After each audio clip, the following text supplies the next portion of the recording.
फिर से परमेश्वर के निकट हम आराधना के लिए हम आए हैं और प्रभु की महिमा हमारे जीवन से हम प्रतिदिन करते रहते हैं, इसलिए परमेश्वर हमें उस अनुग्रह में बढ़ाते हैं। प्रभु के निकट आज भी हम जब आए हैं, हम गीतों के द्वारा और परमेश्वर के वचन के साथ हम परमेश्वर के आराधना हम करेंगे, परमेश्वर की ओर अपने ध्यान को लेकर आएंगे। हमारा जीवन जो है वो मसीह के समानता में आने के लिए प्रभु ने हमें चुना है।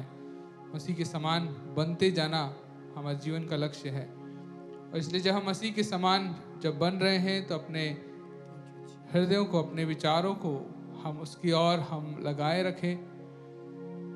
तो जैसे वो ज्योति है वैसे हम भी ज्योति बनते जाएंगे। जैसे वो प्रकाश इस संसार में देते हैं मसीह, वैसे वचन में लिखा है कि हम भी उसी प्रकाश को हम संसार में फैलाएंगे। हमारा जीवन एक दर्पण के समान बन जाए, जो चमके, जो लोगों के ऊपर प्रकाशमान हो जाए। एक अच्छा जीवन, एक ऐसा जीवन जो परमेश्वर की महिमा को प्रकट करने वाला एक जीवन हो जाए। कि ना हम परमेश्वर के समीप हम ठहरे और परमेश्वर की आराधना करें, और हम इस समय को निकालें कि मसीह के उस अद्भुतता में हम खो जाएं। कि ना हम गीतों के द्वारा परमेश्वर की महिमा करते हुए परमेश्वर के निकट आए, अपने मनों को, अपने हृदयों को हम तैयार करें, हम प्रभु की आराधना में हम जाएंगे।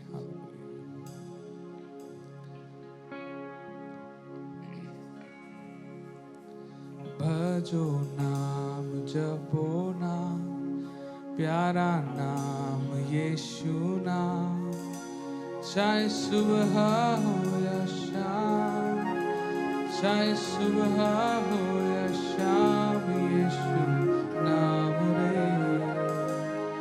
सब भक्ति करो मिल गाओ, यीशु नाम रे।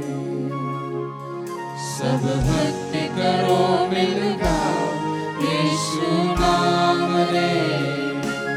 भजो नाम, जपो नाम, प्यारा नाम यीशु नाम, चाहे सुबह हो या शाम, चाहे सुबह हो या शाम, यीशु नाम रे। सब भक्ति करो मिल गाओ, यीशु नाम रे। सब भक्ति करो मिल गाओ, यीशु नाम रे। भक्त बिना भक्ति अधूरी, क्रिस्त शरण तुझे आना है। छोड़ दे अपनी शक्ति बल, क्रिस्त में मोह लगाना है। भक्त बिना भक्ति अधूरी, क्रिस्त शरण तुझे आना है। छोड़ दे अपनी शक्ति बल, क्रिस्त में मोह लगाना है। जीवन अर्पण कर दो प्रभु में, प्रभु की आशीष पाना है। जय जयकार करो दिल सारो, धन्य बनाना है। भजो नाम, जपो नाम, प्यारा नाम यीशु नाम, चाहे सुबह हो या शाम, चाहे सुबह हो या शाम, यीशु नाम रे। सब भक्ति करो मिल गाओ, यीशु नाम रे। सब भक्ति करो मिल गाओ, यीशु नाम रे। पाप की राह को छोड़ना है, स्वर्ग की मंजिल पाना है। इस दुनिया में चैन नहीं, स्वर्ग पिता को जाना है। पाप की राह को छोड़ना है, स्वर्ग की मंजिल पाना है। इस दुनिया में चैन नहीं, स्वर्ग पिता को जाना है। शांति मुक्ति का मार्ग वही है, उसमें मोह लगाना है। सच्चा साथी प्रभु हमारा, उसे अपनाना है। भजो नाम, जपो नाम, प्यारा नाम यीशु नाम, चाहे सुबह हो या शाम, चाहे सुबह हो या शाम, भक्ति करो मिल गाओ यीशु नाम रे, सब भक्ति करो मिल गाओ यीशु नाम रे, सब भक्ति करो मिल गाओ यीशु नाम रे, सब भक्ति करो मिल गाओ यीशु नाम रे।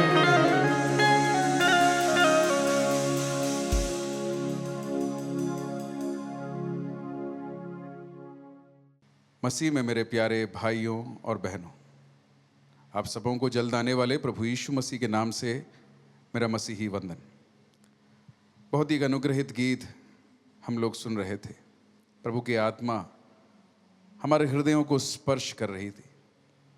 आइए इसी एक दौरान हम लोग प्रभु के वचन में प्रवेश करते हैं। प्रभु के वचन को हम लोग कुछ समय मनन करते हैं। उसके लिए परमेश्वर के वचन का एक भाग हम लोग निकाल के पढ़ेंगे। पहला थिस्सलुनीकियों की पत्री, उसका पहला अध्याय, उसका 5 और 6 वचन हम लोग पढ़ेंगे। क्योंकि हमारा सुसमाचार तुम्हारे पास न केवल शब्द मात्र ही में, वरन सामर्थ और पवित्र आत्मा में और बड़े निश्चय के साथ पहुंचा है, जैसा तुम जानते हो कि हम तुम्हारे लिए तुम्हारे बीच में कैसे बन गए थे। तुम बड़े क्लेश में पवित्र आत्मा के आनंद के साथ वचन को मानकर हमारी और प्रभु की सी चाल चलने लगे। आमीन। यहाँ पर 3 बातें हम लोग देख सकते हैं। पहली बात है कि हम जो प्रचार करते हैं वो तुम्हारे लिए जो प्रचार को सुनते हो कैसे बन गए थे।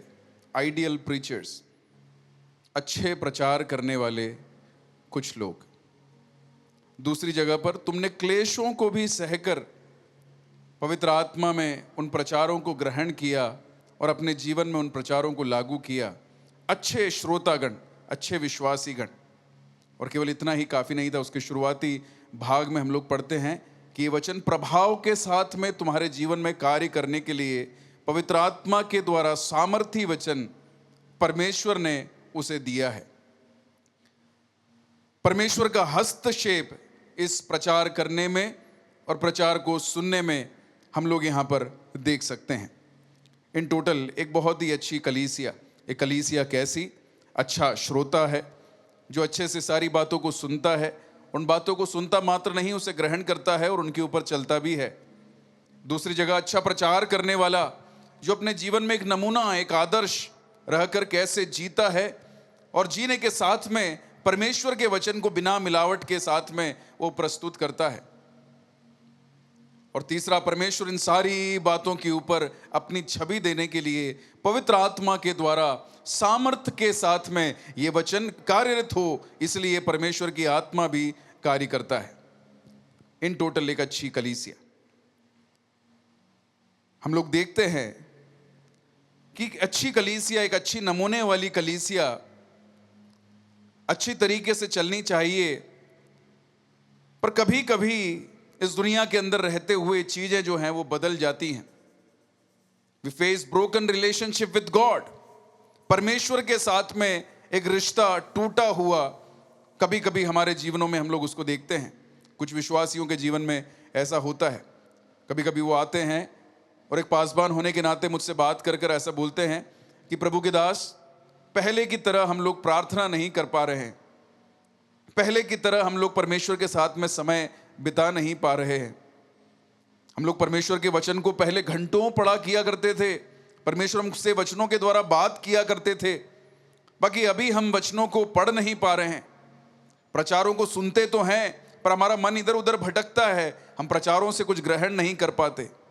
ऐसी बहुत सारी दुविधाओं के अंदर रहने वाले कुछ विश्वासीगण, जिनका परमेश्वर के साथ में रिश्ता पहले की तरह नहीं है।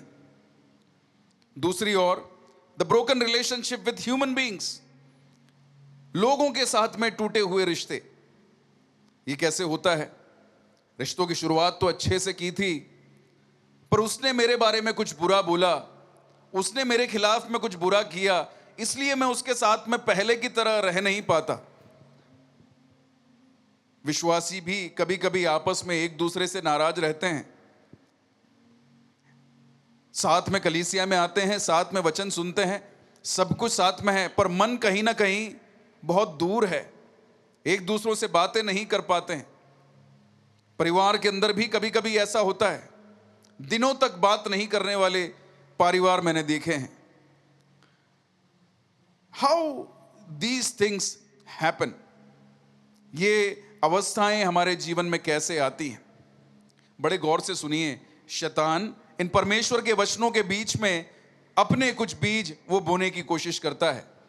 हमारे जीवनों के अंदर वो इन तमाम प्रकार की बातों को लाके डालने की कोशिश करता है, जिससे हमें यह प्रतीति हो कि परमेश्वर के द्वारा बनाए गए ये रिश्ते, परमेश्वर और मेरा रिश्ता, मनुष्यों और मनुष्यों का रिश्ता, ये सचमुच में कारगर नहीं है, सचमुच में ये भला नहीं है। परमेश्वर ने जब सब कुछ बनाया, आप उत्पत्ति की पुस्तक में देखिएगा, परमेश्वर बोलता है कि इट इज वंडरफुल, ये बहुत अच्छा है, अच्छा है, अच्छा है, अच्छा है करके परमेश्वर ने उसे बोला है।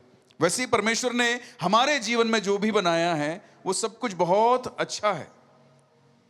पर कभी कभी रिश्तों के बीच में खटास या रिश्तों के बीच में दरार आ जाती हैं, और इनका कारण यह है कि जैसा मैं उम्मीद करता हूं लोगों का मेरे साथ में बर्ताव करना, वो वैसा नहीं करते हैं। उसने ये बोल दिया, उसने मेरे बारे में ये सोचा होगा, उसने मेरे बारे में ये बुराई की होगी, और जिसका परिणाम ये होता है कि वो अंदर ही अंदर टूट जाता है। क्या आप ऐसी एक अवस्था के अंदर है मेरे भाई, मेरी बहन? तो आज परमेश्वर आपसे बात करना चाहता है। मैं परमेश्वर के साथ में पहले की तरह मैं वार्तालाप नहीं कर पाता, प्रार्थना नहीं कर पाता, मैं आत्मिक जीवन को पहले की तरह नहीं जी पा रहा हूं। पास्टर जी मेरे लिए प्रार्थना कीजिएगा। ऐसे बहुत सारे जन मेरे पास में आते हैं। हमारे रिश्तों के बीच में खटास है, प्रार्थना तो करते हैं, धन्यवाद तो देते हैं सभा के अंदर, पर कुछ लोगों से उनका मन अभी भी खट्टा है, कुछ लोगों से अभी भी उनका मन बुराई में है, वो दूसरों के बारे में अच्छा सोच नहीं पाते। वो रात को सोने तो जाते हैं पर उनको मन परेशान होता रहता है दूसरों के विषय में सुनकर, दूसरों के विषय में सोचकर। ऐसी एक अवस्था के अंदर पड़े हुए लोगों से मैं आज बोलना चाहता हूं, आपके जीवन के कष्ट, आपके जीवन की परेशानियां, ये निंदा, ये अपमान आपको तहस नहस करने के लिए नहीं बनाए गए। आइए परमेश्वर के वचन में से हम लोग एक दो भाग देखेंगे। रोमियो उसका 5वां अध्याय, उसका 3 से लेकर 4 तक का वचन। केवल यही नहीं, वरन हम क्लेशों में भी घमंड करें, यह जानकर कि क्लेश से धीरज, और धीरज से खरा निकलना, और खरे निकलने से आशा उत्पन्न होती है, और आशा से लज्जा नहीं होती, क्योंकि पवित्र आत्मा जो हमें दिया गया है उसके द्वारा परमेश्वर का प्रेम हमारे मन में डाला गया है। हालेलुया। ये क्लेश परमेश्वर ने हमारे जीवन में किसी उद्देश्य के लिए दिए हुए हैं। अगर ये क्लेश नहीं होते तो मैं आज वो नहीं होता जो आप लोग मुझको देख रहे हैं। आप भी सोचिए, अगर केवल एक बच्चे को हम लोग प्यार करते रहें, डांटे नहीं, मारे नहीं, तो एक अच्छा व्यक्ति नहीं बन सकता।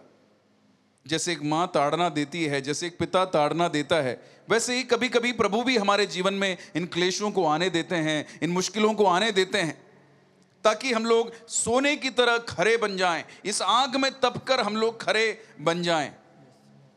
तो इन क्लेशों के समय में, इन मुश्किलों के समय में प्रभु पर आश्रय रखकर आप ये सोचें कि ये क्लेश मेरे जीवन में भलाई को उत्पन्न करेंगे, ये सोचकर अगर आप अपने जीवन को जीते हैं तो ठीक है, प्रभु पर और आसरा रखते हैं तो ठीक है।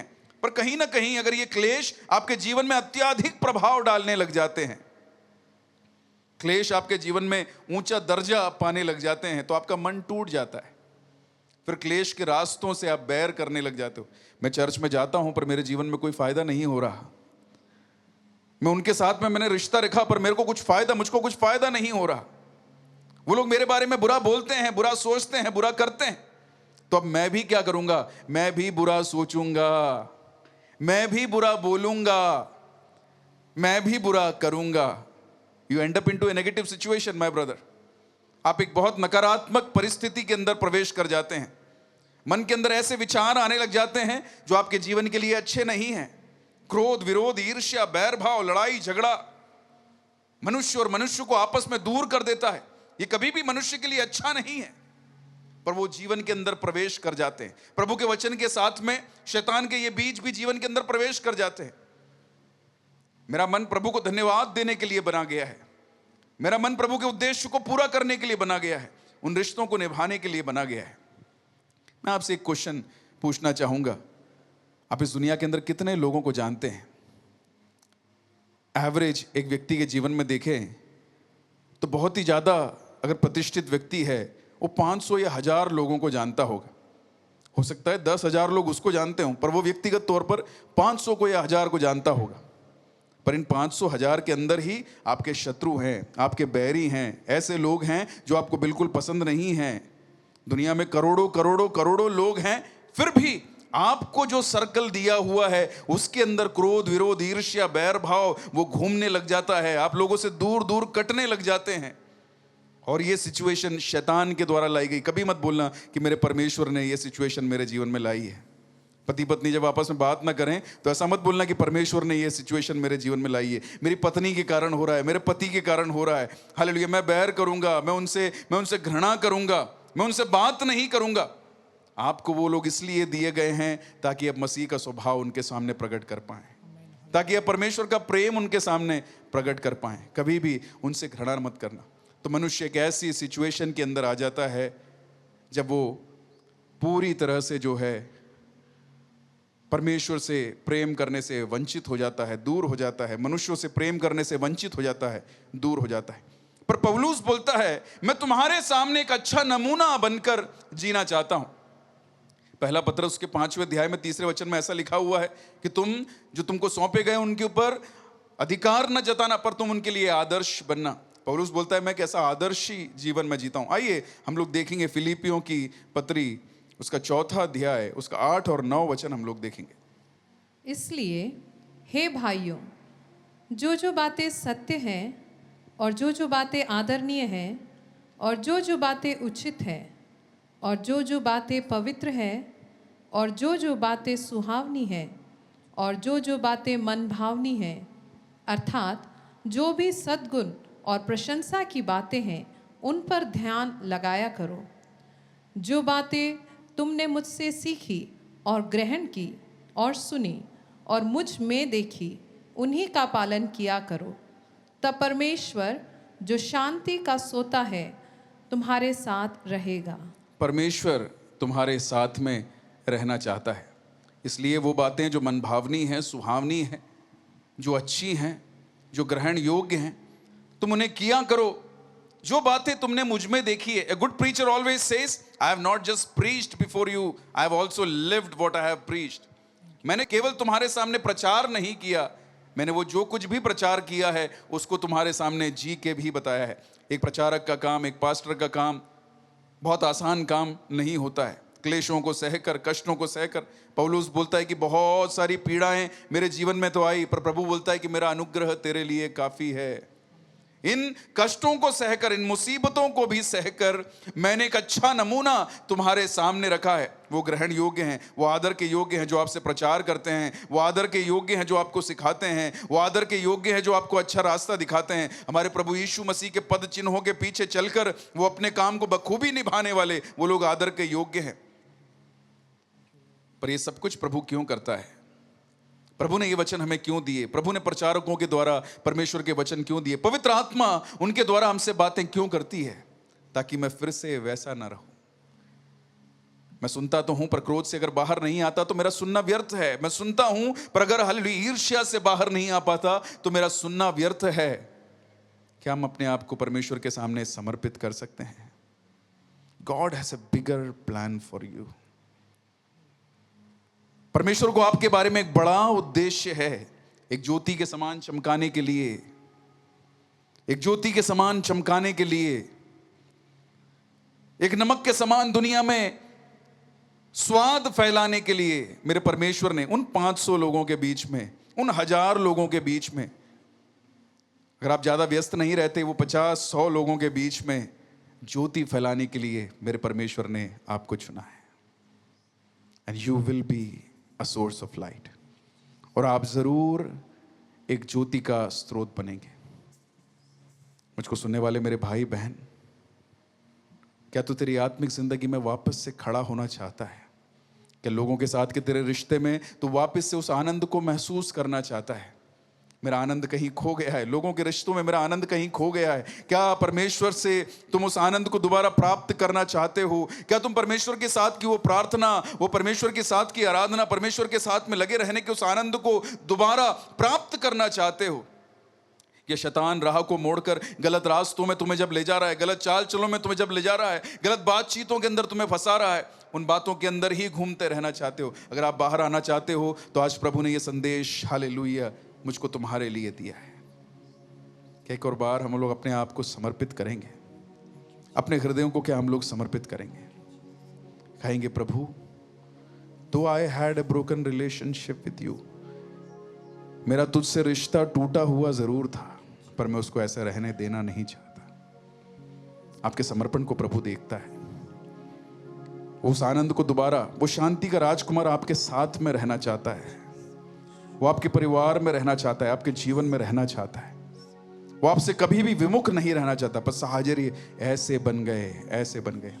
बोले परमेश्वर, मैं उन्हें माफ करता हूं जिन्होंने मेरे विरुद्ध अपराध किया। परमेश्वर, जैसे मैं उन्हें माफ करता हूं, मैं विश्वास करता हूं कि आप भी मुझे माफ करेंगे। हालेलुया। आपके हृदय टूट नहीं पाए, हृदय रोने पाए, क्योंकि प्रभु उन्हें वापस से जोड़ने वाला है। हालेलुया। आइए हमारे हृदयों को हम प्रभु की तरफ एक और बार लेके जाएं। इस गाने की पंक्ति को जब हम गाएंगे, हमारे हृदयों को प्रभु की ओर समर्पित करें और ये बोलें कि प्रभु, मैं ऐसा रहना नहीं चाहता, मैं तुझसे और अधिक प्रेम करना चाहता हूं, मैं अपनों से और अधिक प्रेम करना चाहता हूं। और जब आप ऐसा करेंगे, आपके समर्पण मात्र के सामने प्रभु अवस्थाओं को बदलने वाला है। वो लोग जो आपसे नाराज थे वापस दोबारा लौट कर आने वाले हैं, वापस दोबारा लौट कर आने वाले हैं। आप वापस से उन रिश्तों में आनंद को महसूस करने वाले हैं, आप वापस से एक अनुग्रह, एक आशीष को महसूस करने वाले हैं। विश्वास कीजिए, मिलकर गाएंगे। पाप की राह को छोड़ना है, स्वर्ग की मंजिल पाना है, इस दुनिया में चैन नहीं, स्वर्ग पिता को जाना है। पाप की राह को छोड़ना है, स्वर्ग की मंजिल पाना है, इस दुनिया में चैन नहीं, स्वर्ग पिता को जाना है। शांति मुक्ति का मार्ग वही है, उसमें मोह लगाना है। सच्चा साथी प्रभु हमारा, उसे अपनाना है। भजो नाम, जपो नाम, हाथों को उठाकर प्यारा नाम यीशु नाम। चाहे सुबह हो या शाम, चाहे सुबह हो या शाम, यीशु नाम ले। सब भक्ति करो, मिल जाओ, यीशु नाम ले। सब भक्ति करो, मिल जाओ, यीशु नाम ले। सब भक्ति करो, मिल जाओ, यीशु नाम ले। वो नाम जो सारे नामों में ऊपर है, जिससे मुक्ति, चंगाई, छुटकारा प्राप्त होता है, जिससे हमारी आत्माओं का उद्धार होता है। प्रभु, मैं उसी नाम को पुकारता हूं, मैं तेरे सन्मुख आता हूं, मैं तेरे सन्मुख आता हूं। मैं अपने आप को परमेश्वर साष्टांग तेरे सामने गिराता हूं। प्रभु मुझे उठा, प्रभु मुझे बना, मुझे उपयोगी बर्तन में तब्दील कर मेरे परमेश्वर, ताकि मैं दोबारा उस आनंद को प्राप्त कर कर दुनिया में तेरी रोशनी फैलाने पाऊं। आइए हम लोग मिलकर प्रार्थना करें। मैं आपके लिए प्रार्थना करना चाहता हूं। अवस्थाओं को बदलने वाला प्रभु आपके समर्पण को देखकर इस प्रार्थना के सामने आपकी अवस्थाओं को बदल सकता है। विश्वास करें। प्रभु, हम तेरे जनों के लिए प्रार्थना करते हैं, इनके रिलेशंस में, आपके साथ के इनके रिलेशंस में प्रभु आपके हस्तक्षेप को हम लोग चाहते हैं। मेरे परमेश्वर, इनके हृदय टूटे हुए हैं परमेश्वर, वो मन के अंदर परेशानियां इन्हें खाई जाती हैं। इनके रिश्तों को आप पुनर्स्थापित कीजिए, ये मिलकर आनंद करने पाए एक मेज पर। जैसा आपका वचन बोलता है कि तेरी पत्नी तेरे घर के अंदर फलवंत दाखलता, तेरे बच्चे तेरे मेज के चारों ओर जलपाई के पौधे के समान होंगे। प्रभु ये एक रहकर जैसे आपने इन्हें बनाया है, आपके आनंद को महसूस करने पाए। जो दूर गए हैं वो लौट कर वापस आने पाए।